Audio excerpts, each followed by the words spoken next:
Como Paul, amei sozinho, o que sozinho me restava amar. A vida começa atrasada, tinha no irrespirável das noites sem ar uma secura de estrelas no peito. Carregava duas cores no bolso, o branco e o nada. O pouco era longo e farto. Na madeira gasta dos olhos, um arco-íris de carvão sustentava o céu, que era impossível inventar. A vida, irreconstruível do fim para o começo, na alucinação dos dias, a admirável lentidão do amor que nunca florescia. Amar sozinho é escrever para o silêncio. De dentro dos olhos pretos da vida, uma rosa explode o escuro, tão universal como a fome, como o ódio, como o homem. A vida que delira e inflama, lenta e sozinha, como um punhado de amor deixado pelo caminho. Que poema mais lindo, né, gente? Sejam bem-vindos a mais um episódio do podcast aqui do Juliana Rangel News. Hoje eu tô com uma celebridade da escrita aqui, com uma inspiração, né? Com coisas boas de se ler, de se escutar, de se recitar. E esse poema que eu acabei de fazer aqui, vocês já sabem de quem é, porque a gente está aí na divulgação, que é do João Augusto, nosso escritor aqui, Ribeirão Pretano, né, João? Seja bem-vindo ao podcast hoje para a gente falar um pouquinho desse lado, né, de literatura, de escrita de poemas, de tanta coisa que se remete aí, tudo que você escreve, né? Obrigado, Juliana. Uma alegria estar aqui com você, com todos aqui, com o Vitor, Isadora, Carol. É um privilégio estar aqui do seu lado também. Leio você nos jornais há algum tempo, né? Sempre com informações precisas, importantes, necessárias, bem-vindas. Muito obrigado, a gratidão é minha. Gente, o João Augusto, ele vai contar toda a história dele aqui, né? Que a gente quer saber de onde que vem toda essa inspiração, né? Já tem aí 5 livros, né, João? Que Isso. você escreveu. Você começou, na verdade, o seu primeiro livro você escreveu com 30 anos, né? Só que você sempre teve esse dom da escrita, essa coisa da inspiração, né? De querer escrever, escrever. Ele queria começar a escrever novelas, gente. Então ele vai contar toda a história. E o João Augusto, ele é o homenageado esse ano, né? Escritor local aqui de Ribeirão Preto, da Feira do Livro, que começa agora dia 20, né? De 20 a 29 de agosto, aqui em Ribeirão Preto. Exato. É isso, Juliana. É, bom, um pouco daquilo que todo mundo carrega, né? Aquele despertar para a vida quando a gente começa a ter consciência ainda criança, né? O encantamento com as coisas, a admiração, o espanto, né? A filosofia nasceu assim, muitos poemas e muitos poetas nasceram assim. E a minha vida na infância, aquilo que a gente estava comentando aqui um pouquinho antes, né? Quando a gente nasce já está tudo pronto, já está tudo com um nome, já está tudo com uma definição, com um tempo, com um tipo de utilidade, de uso, com cores, com sons definidos. E de alguma forma não me servia, né, o que eu vi daquela forma como eu via. Então eu precisava criar alguma coisa desde pequeno mesmo. Então essa história de inventar brinquedos era uma necessidade, não era só um prazer, um passatempo, mas era uma coisa real que eu precisava fazer para tentar ampliar o mundo que me era oferecido, né? Então foi uma inadaptação às coisas que me fez tentar encontrar brechas pelos olhos, pelas mãos, pela fala, pela linguagem, de outros mundos que existem também, que são possíveis, né? Que a gente encontra dentro da arte, da literatura, dentro da amizade, dentro da nossa casa, dentro de um sorriso, né? Você começou, você quando criança, igual por exemplo, você nasceu em Bebedouro, Aham. você veio para Ribeirão em 82. Isso. Isso você tinha quantos anos, João? Eu tinha 7 anos, foi em Veio com a março sua de mil novecentos e família. oitenta e dois. E eu vim um dia antes, dormi aqui na casa dos meus tios, da tia Vera e do tio Fernando. E a minha mãe veio no dia seguinte com meu pai e meu outro irmão Fernando. Depois aqui em Ribeirão nasceram meus outros dois irmãos, o Gustavo, naquele mesmo ano, em outubro, e depois o Vinícius em 1986. E você aqui em Ribeirão Preto teve uma infância que você já trabalhava desde pequeno, né? Igual, por exemplo, você vendia pipoca no estádio de futebol, é É, isso? Eu queria que você falasse um pouquinho mesmo desse seu começo, você quando criança e como é que você aham, foi te levando aí para despertar, para escrita, né? aham. Bom, eu tô com 48 anos. Na década de 80, muitas crianças trabalhavam com 11, 12 anos, né? E eu comecei a trabalhar com 12 anos. Na verdade, o meu primeiro emprego, é até engraçado, foi numa mercearia perto de casa. Às vezes os meninos de hoje até nem sabem o que é mercearia, né? Mas era a mistura de um bar com um E aqui em mercadinho, né? Ribeirão Preto já. Aqui em Ribeirão. Que bairro que era? Ipiranga. Eu amo Ipiranga, minha vida tá ali, eu sou apaixonado pelo Ipiranga. Então morei na Rua Maranhão, em frente ao SESI, ali, quase esquina com a Rua Bahia. E, bom, eu consegui um primeiro emprego numa mercearia ali na Rua André Rebouças com a Rua Bahia. E eu achei que fosse ajudar só dentro, no balcão, atendendo e tal. E o dono da mercearia pediu que eu fizesse uma entrega com bicicleta. Só que com 12 anos eu era muito magrinho e ele colocou uma despesa tão pesada na bicicleta, na caixa na frente e na caixa de trás, que eu não tinha força para andar com a bicicleta para levar até a casa da família, né, da mulher lá que fez a compra. Então, o peso da despesa era maior do que o peso do meu corpo e eu não consegui. Então ele falou assim: olha, o serviço era para isso, era para ir com a bicicleta e tal. Mas então você fica aqui, toma uma Coca-Cola e depois você vai para casa, fala para sua mãe lá que eu precisava, né, para esse serviço e tal. Essa foi a minha primeira experiência assim, com 12 anos ainda. Eu trabalhei numa loja de uniformes, vendia uniformes para guardas, serviços assim, capacete, botinas, essas coisas. E depois, com 13 anos, eu trabalhei numa indústria de recuperação de borracha, atravessava a cidade toda de bicicleta, levando marmita e tal. E nesse meio tempo também, às vezes ia no campo vender pipoca, amendoim, e várias outras atividades, né? Depois um pouquinho como office boy, aí o meu amigo, meu grande amigo da minha vida toda aqui em Ribeirão, o Wanderson, né? A gente trabalhou de garçom, às vezes numa festinha ou outra, ou num lava rápido no final de semana, né? Mas Então isso é sempre isso. conciliando com os estudos, né, João? Sim, a escola sim. Eu gostava muito da escola, mais do ambiente da escola. Mas um pouco do que a escola ainda é hoje, Juliana, a gente não vê utilidade ou não se encaixam as matérias com o nosso dia a dia. Porque a gente vai viver com 12, 13, 14 anos na escola, 10 anos, 11 anos, você aprende coisas que a escola ainda hoje ela pensa o aluno, não todas, mas a maioria ainda, ela pensa o aluno para o futuro, para usar alguma coisa daqui a 5, 6, 7, 10 anos. E uma criança não entende isso, né? Um adolescente não entende isso, né? Ainda mais no mundo de hoje, 2022. A nova geração, né? É, então é assim, eu queria coisas mais para aquela época, mais aprender a fórmula da água, aprender os elementos químicos.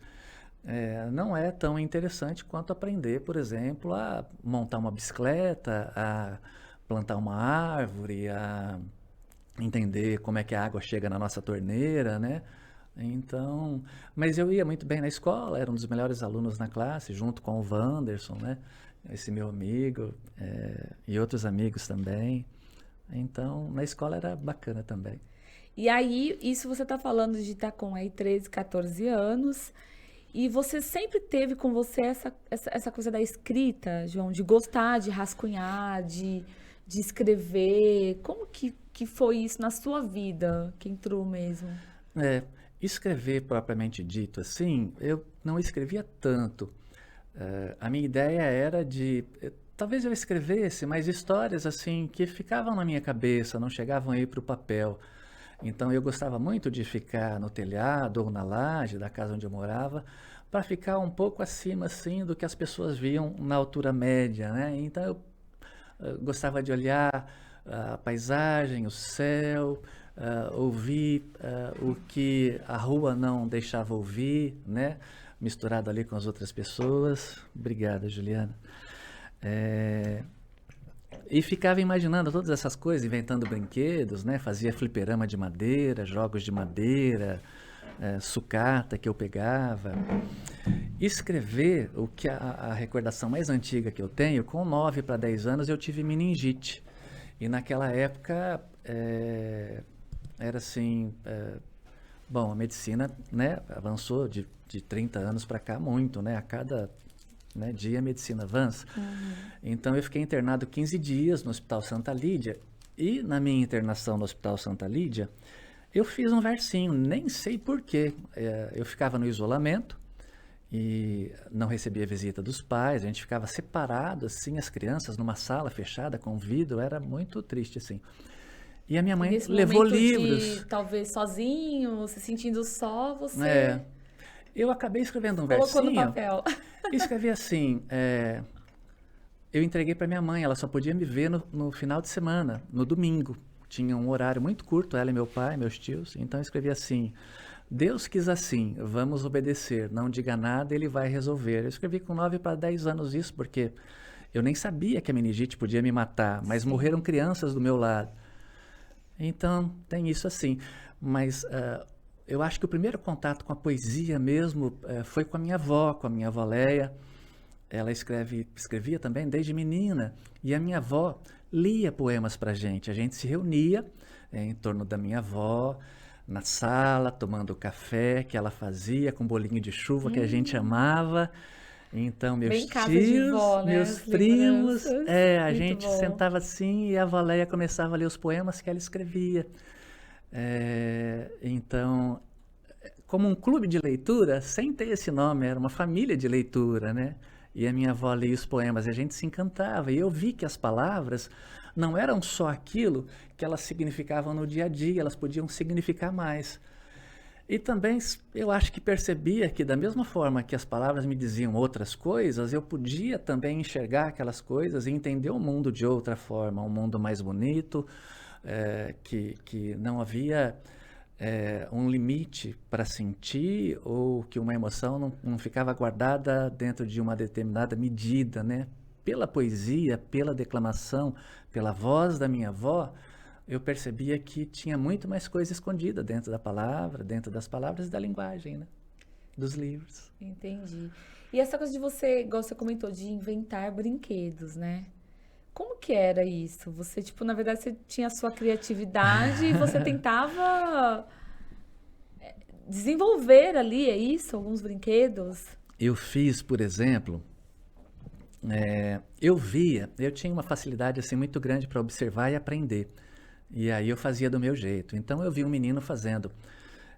Isso eu tinha 10 para 11 anos. Eu vi um menino fazendo um fliperama de madeira e tal. E eu peguei também, fui atrás, peguei madeira, pregos, o elástico para contornar, para fazer toda a borda assim do fliperama era com câmara de ar de bicicleta, o flipper para bater na bolinha. Então, aí eu fiz do meu jeito, pintei, coloquei é, é, algumas peças de plástico para ficar mais bonita, colorida. E desse jogo eu inventei outros jogos de madeira. Eu fazia bicicleta de 2 lugares ou de 3 lugares, aquelas compridas, sabe? De observar, de ver Isso outras com 11, pessoas 12 anos. fazendo. Então, eu adorava montar e desmontar.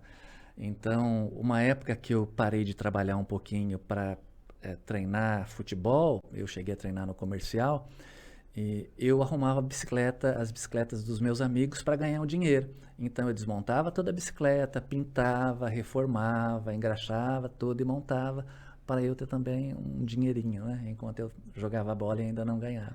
Ô, João, e hoje você está cursando ciência política Aham, e é um jornalista por vocação, né? aham, Você, quando entrou nessa área da comunicação, você começou no grupo Tati isso. e ainda quando era na 13 de maio, né? Na Avenida 13 de Maio. Com quantos anos? Eu estava com 24 anos. Eu trabalhava. Bom, depois desses meus empregos, a gente vai mudando e crescendo. Eu trabalhei numa empresa grande, tinha 100 funcionários. Cresci alguns cargos e fiquei como gerente administrativo. Tinha carro da empresa, convênio médico, auxílio para alimentação, muita coisa bacana e boa, né? Mas aquilo não me satisfazia mais, ficar atrás de uma mesa com paletó, gravata e tal. Eu estou de paletó aqui por causa do friozinho hoje, mas porque tem alguma elegância também, mas eu não gostava daquilo. E queria alguma coisa mais livre, mais que eu pudesse novamente criar, ter atividades diferentes ao longo do dia. E a minha paixão por novela, desde criança também, né? Você vê, tá tudo ligado à arte, né, Juliana? Tudo ligado a outros mundos, à criação, à ficção. Eu queria escrever, e quem sabe um dia escrever novela. E um meu primo, João Antônio, que mora em São Paulo, trabalhava na TV Cultura, ele falou, ó, vai trabalhar em alguma emissora de TV. Então eu deixei essa empresa, essa grande empresa, fui trabalhar na TV Tati, da meia-noite às 6, como operador de rádio, e ajudava lá em outras funções também. Então tinha 24 anos. E ali comecei a ajudar também nas pautas, na produção de jornalismo, na produção de programa de TV. Eu fazia a produção do Bate-Bola, do Elton Pimenta. Lá eu pude conhecer jornalistas esportivos, o Sócrates, né? Participava do programa, ia aprendendo com o José Fernando Chiavenato, com o Marcos de Assis, com a Renata Barussi, com a Gislaine Espanholo, e tantos outros amigos lá, o Moreira César, e tantos amigos que passaram por lá, né? E fui crescendo e fui me desenvolvendo também como repórter, como apresentador, né? E assim comecei, né, no jornalismo. Depois fui editor de jornal, do Jornal Verdade. Isso é um Tony, né? Escrevi os editoriais, artigos. Comecei a escrever, e aí em 2002, 2003 eu comecei a publicar no próprio Jornal Verdade algum texto meu, crônicas, contos, né? E foi quando eu comecei a assinar como escritor, João Augusto Escritor. E depois disso eu escrevi para teatro, escrevi para cinema, participei do Estúdio Kaiser de cinema, de projetos lá com Edgar, com tanta gente bacana. A última coisa foi poesia, é incrível isso. Então, mas aí eu me apaixonei ainda mais por poesia e vi que era poesia. Como é que te despertou a poesia? Porque até então você escrevia coisas mais ligadas à pro prosa, cinema, e do dia a dia, não era nada essa coisa poética, né? Porque eu fico imaginando assim, eu não conseguiria, por exemplo, eu lendo uma poesia sua, jamais, eu não consigo nem... Tem todo é diferente a poesia, né, João? Tem que ter uma inspiração ali, tem que ter uma leveza, né? Tem que ter uma ligação em tudo que você tá no momento mesmo, sentou ali para escrever, né? Alguma coisa que eu não sei explicar, vem de né? dentro, né? Sim. Há muitas tentativas e até um livro que tem o título assim, O que é poesia? E esse rapaz que produziu esse livro entrevistou vários poetas e tal. É difícil você explicar, e é até bom que seja assim, porque quando a gente encontrar uma explicação e uma utilidade dessas muito básicas para a vida e colocar a poesia submetida a isso, ela vai perder todo o seu encanto. Então, a poesia não tem uma explicação e uma definição. É assim como... as pessoas não merecem uma definição, né? Eu sempre pensei nisso. A gente pode definir o perímetro de uma caneca ou o volume de água que vai aqui. A gente pode definir as margens de um livro ou de uma mesa, como é feito, mas definir pessoas jamais. Então, e a poesia é a essência, né, do que somos, né, de nós humanos, né? A linguagem nasceu poesia, Juliana. O mundo nasceu poesia. Quando o ser humano começou a fala, a linguagem verbal, como a gente faz hoje aqui, né, há 50 mil anos, mais ou menos, havia uma ligação mágica com as coisas, né?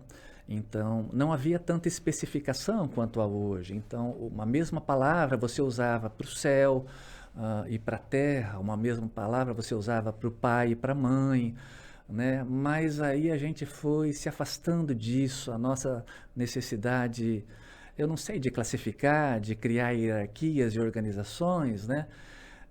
A gente foi colocando o ser humano por tipos, subtipos, classes, níveis, e isso não foi bom. Então, a linguagem que nasceu para nos aproximar mais da vida e de nós mesmos, ela também foi usada para nos afastar, né?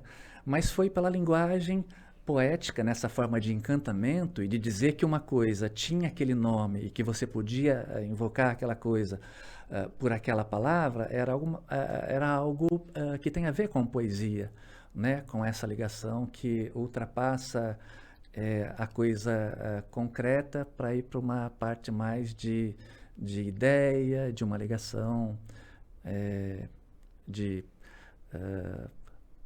pensamento, né? Uma ligação mais de encantamento, né? Com a vida, com as coisas, como era naquela época. Antes, por exemplo, a linguagem foi útil, por exemplo, para muitas coisas também, né? Contando um pouquinho da história da linguagem, porque se a gente faz poesia hoje escrita é em relação à linguagem. Antes de inventar a fala e o uso das palavras, para você não havia noção para o ser humano de passado e futuro. Não era possível você dizer, olha, amanhã vamos fazer tal coisa. Não existia essa possibilidade nem do ontem. Então, só se falava com sons grunhidos ou gritos ou de coisas presentes. Então, eu só podia apontar para aquilo e dizer aquilo.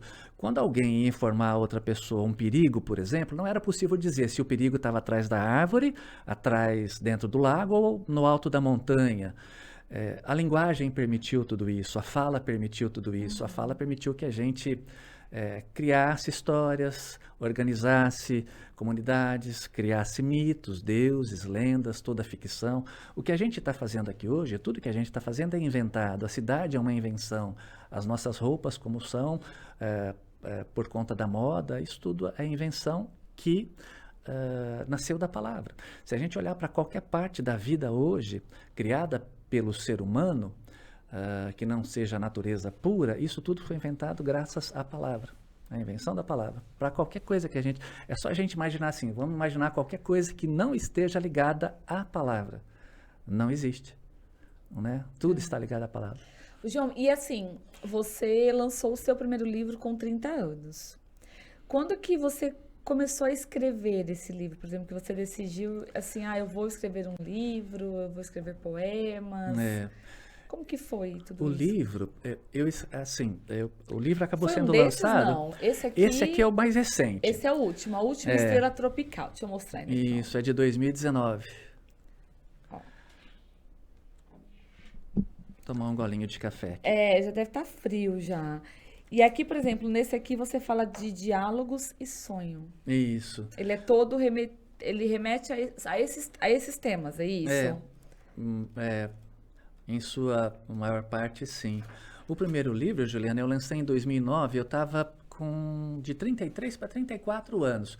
Assim, o meu primeiro poema, como poema que a gente pode considerar assim, eu escrevi aos 30 anos, né? Mas o livro mesmo, saiu aos 34. Mas você começou esse processo sim, aos 30. Comecei aos 30. Então, eu estava já com a depressão naquela época. E o livro saiu nesses moldes, assim, né? De uma melancolia, de uma visão pessimista da vida, com muitas dificuldades, muito medo. Não foi fácil. Mas eu estava escrevendo, de alguma forma me ajudava. Então, esse livro é um livro um pouco mais duro, mais pesado. Você foi, na verdade, colocando no papel todo aquele sentimento, todo aquele momento que você vivia da depressão. Sim, exatamente. Foi até... Bom, para lançar um livro não é fácil você encontrar uma editora, isso é para todos os autores. Nós contamos aqui, a minha mãe conhecia algumas pessoas da Gráfica São Francisco, da Gráfica Editora São Francisco, acho que posso mencionar, né, Juliana? Pode, por favor. São pessoas, é uma empresa importante da cidade, e a Gráfica São Francisco patrocinou esse meu primeiro livro. Lançamos no Cine Clube Cauim, numa noite. E ainda você estava com depressão nessa época? Tava sim. E comecei a fazer tratamento, terapia. Isso passou, melhorei, mas às vezes volta um pouco, às vezes, né, algumas dificuldades. E nessa época, o que você acha que te desenvolveu essa depressão? Ah, eu não sei, eu acho que eu sou uma pessoa muito sensível, assim. Então, eu não posso passar na rua e lá uma pessoa sofrendo, uma pessoa sem casa, uma pessoa, ou assistir uma notícia na televisão e ficar indiferente. Então, isso tudo me afetava muito e ainda me Aham. afeta. É muito difícil, mesmo em qualquer parte do mundo. Então, eu gostaria muito que o mundo fosse melhor e tento fazer um pouco da minha parte para que seja para todas as pessoas, todos com quem eu convivo. E às vezes não é nem levar nada material, mas é ser gentil, ser educado, ouvir, dar a mão, estar presente. Então, essas coisas que acontecem na vida, na nossa cidade, que a gente lê, isso me afetava muito, né? Também tem a depressão, uma parte química, né? Às vezes, muitas pessoas têm depressão porque há uma falta, há uma deficiência química no corpo, né? Não é só um entendimento, social. Então, foi um pouco disso, mas eu sempre fui também muito corajoso e querendo sempre assim encontrar caminhos novos, né? Às vezes o mesmo caminho, mas um jeito novo de caminhar, né? De olhar, de perceber, de entender. E isso tudo os livros me deram. Os livros me ajudaram muito. Tudo que eu sou hoje eu devo muito à minha família, aos meus amigos e aos livros. Eles foram fundamentais, eles foram fundamentais. O que você gostava mais de ler, assim, João?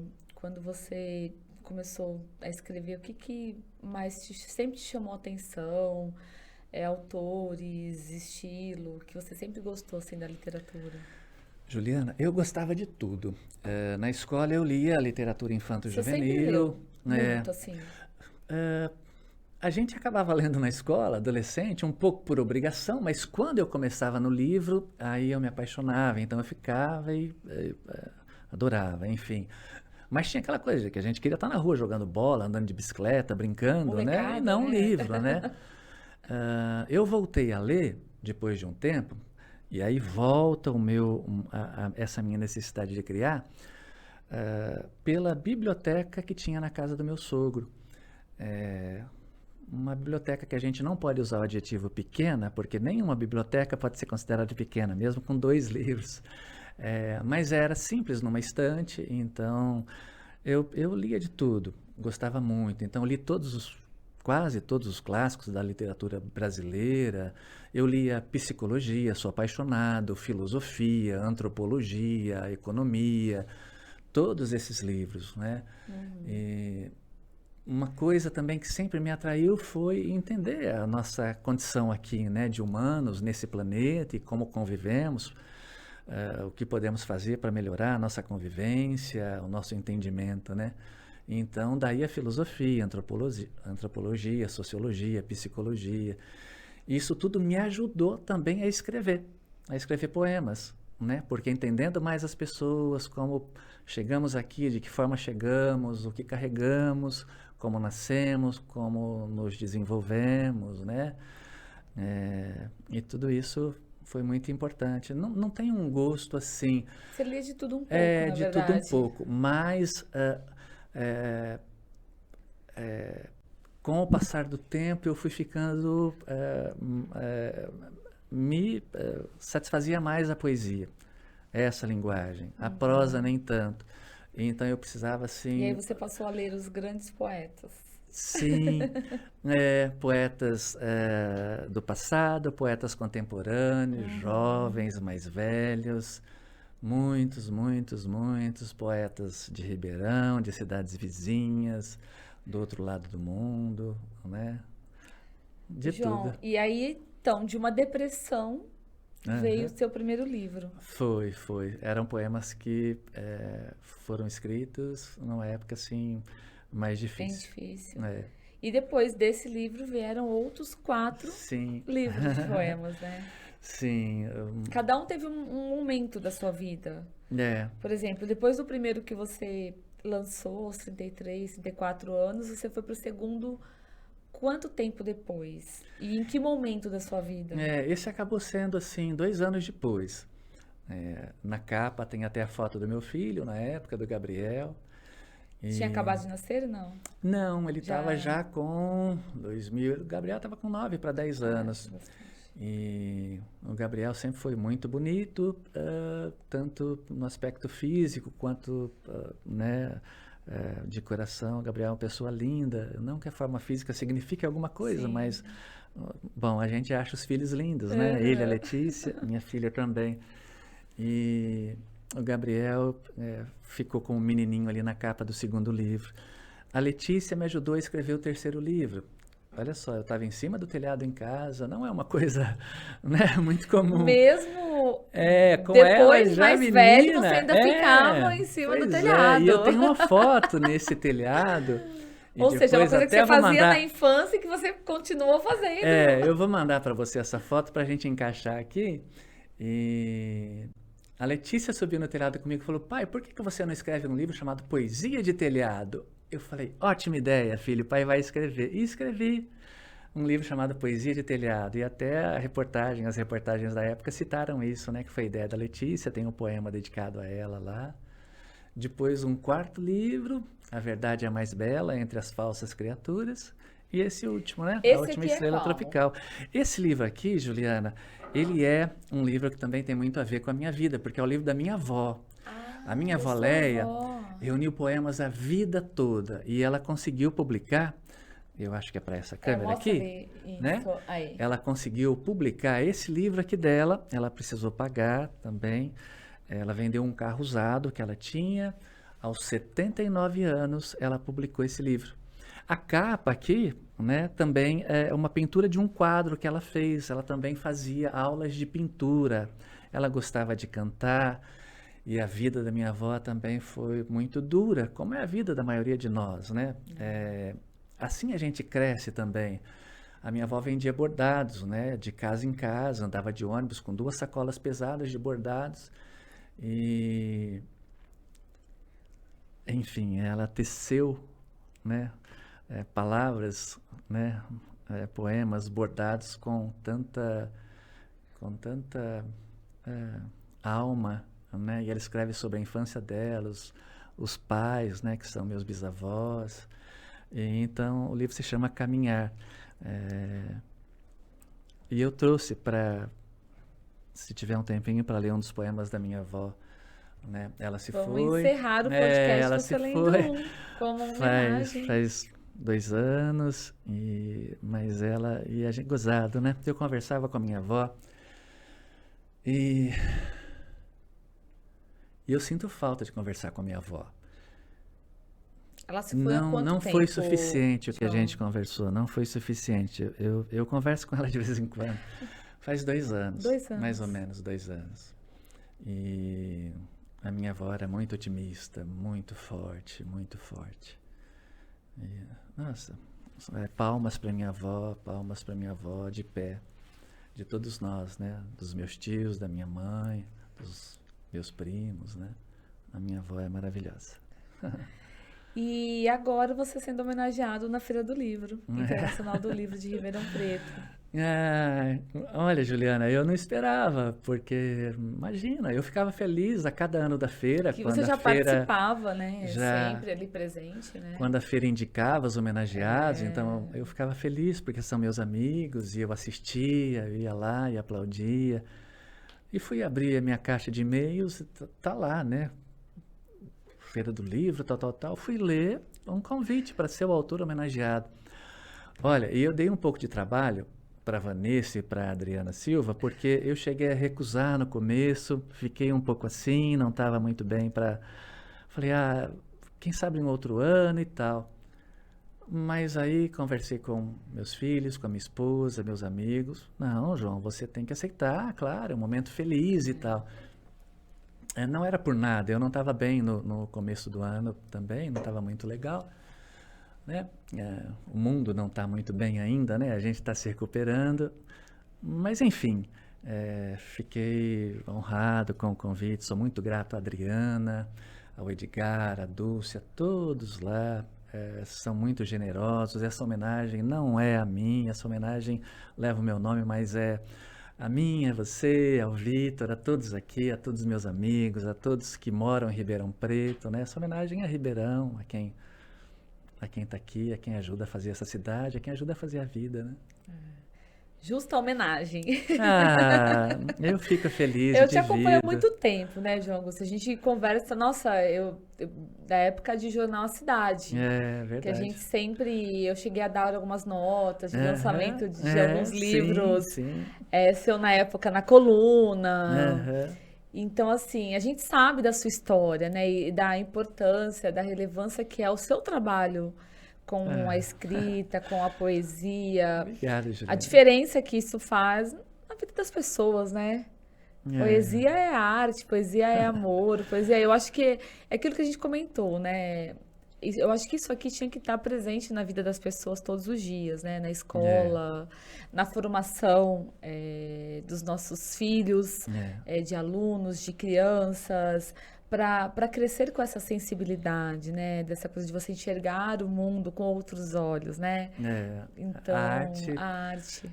isso parece que é uma coisa apartada da vida, né? A gente tratou como prioridade ou essencial, por exemplo, nós nos chamamos de sociedade. Bom, somos sócios? Somos. Somos iguais nessa sociedade?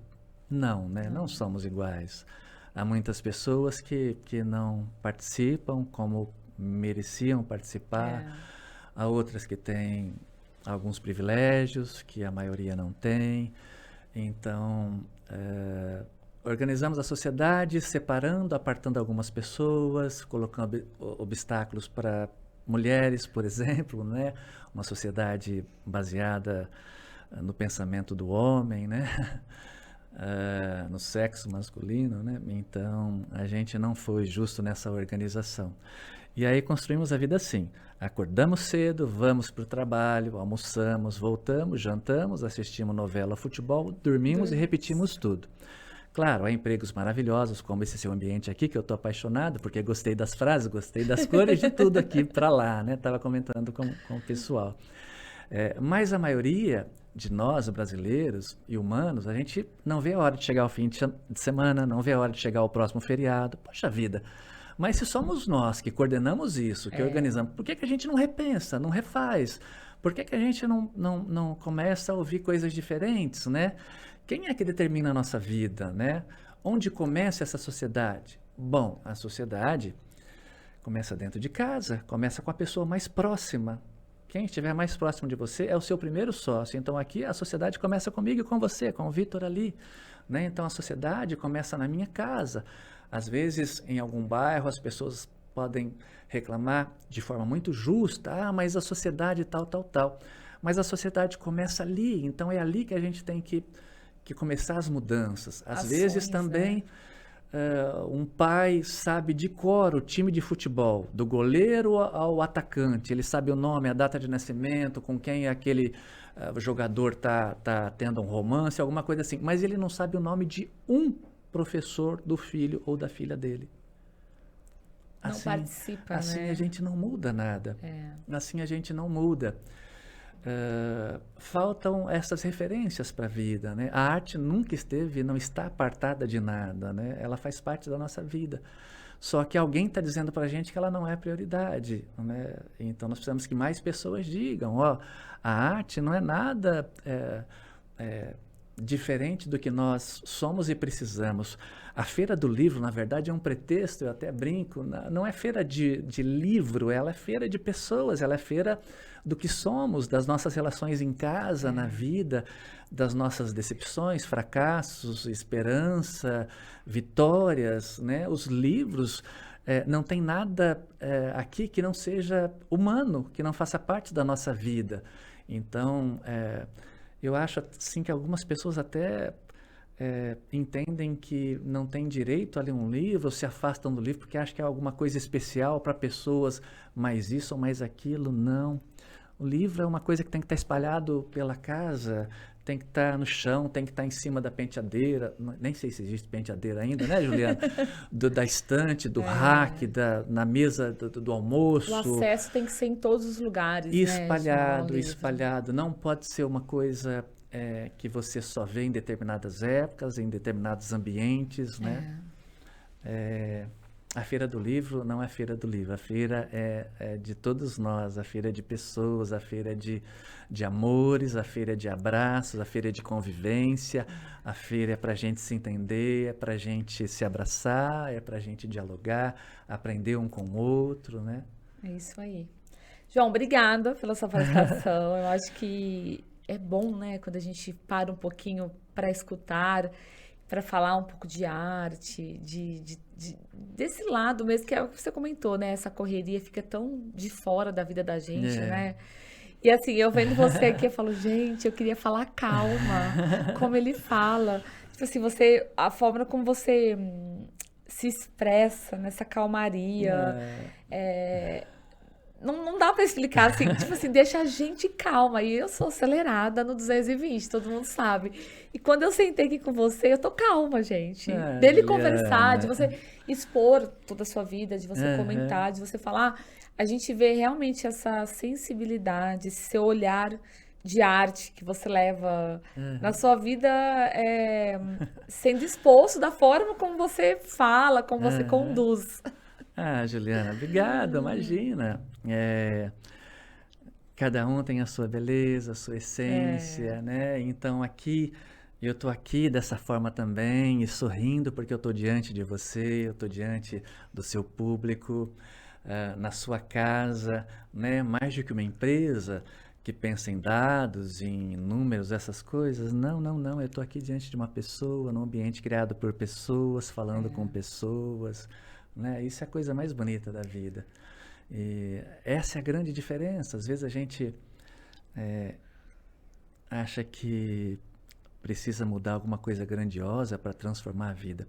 Se a gente chegar em casa hoje, por exemplo, em vez de esperar um abraço do pai, ou do marido, ou da esposa, ou da mãe, vamos fazer o seguinte, vamos combinar então. Então a gente chega em casa hoje e a gente vai escolher um elogio para fazer para alguma pessoa lá, ou para todas as pessoas. Escolha uma pessoa, dê um abraço, diga, puxa vida, como é bom ter você aqui em casa com a gente, mãe, pai, como eu te amo, como é importante conviver com você. Isso muda tudo, isso muda tudo. O que a gente fala interfere no mundo, né? A gente pode mudar o dia de uma pessoa. Se eu vou numa empresa e às vezes converso de uma forma amorosa com aquela pessoa, ela vai chegar em casa e também vai ter mais motivos para conversar de forma amorosa com os filhos, com a mãe, com os avós, né? E a gente vai espalhando isso. Da mesma forma, é uma comunicação que é dura, mais fria, insensível, e a gente espalha insensibilidade, né? A gente espalha esse afastamento que não nos faz bem, né? Então a gente tem que se aproximar, tem que estar de mãos dadas o tempo todo, porque na verdade estamos.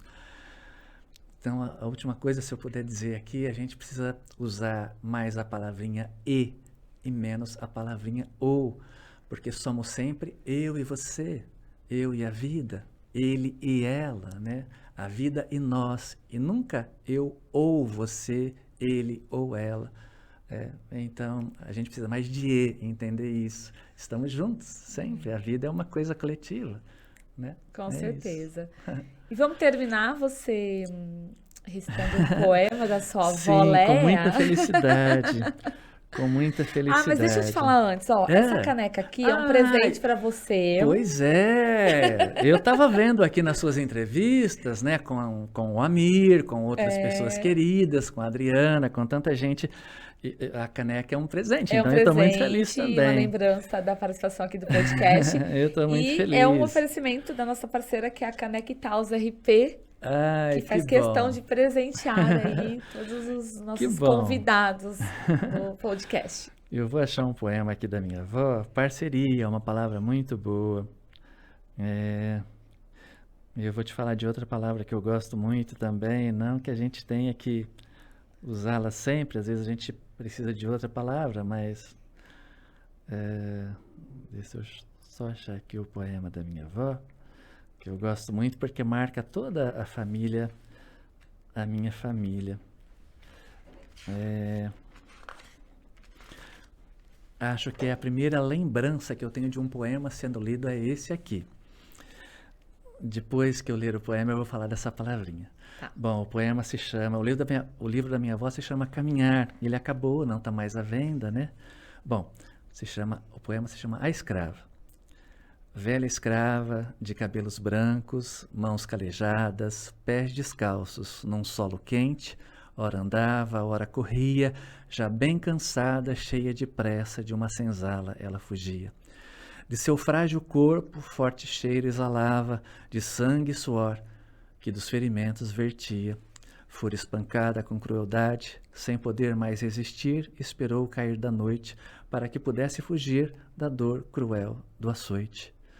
Mais alguns dias, seu senhor a encontrou e para a senzala novamente foi levada, sem água e comida ela passou, muitos dias ao pé do tronco amarrada. Sem forças, piedade aos céus implorou, com seus joelhos feridos no chão, e Deus, o Senhor dos Senhores, da escrava se apiedou. Silêncio se fez na senzala, e uma nuvem branca para o céu subiu, era a alma da negra escrava, que da senzala para o céu fugiu. A minha avó certamente escreveu isso na década de 70, né? Hoje a gente ainda vê essa questão de se falar em cor de pele, né? Bom,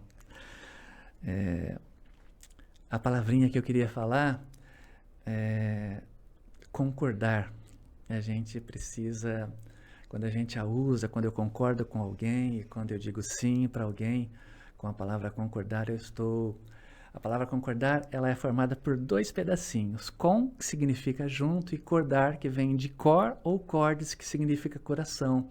Então, quando a gente concorda, a gente toma uma decisão pelo coração. A gente se une pelo coração.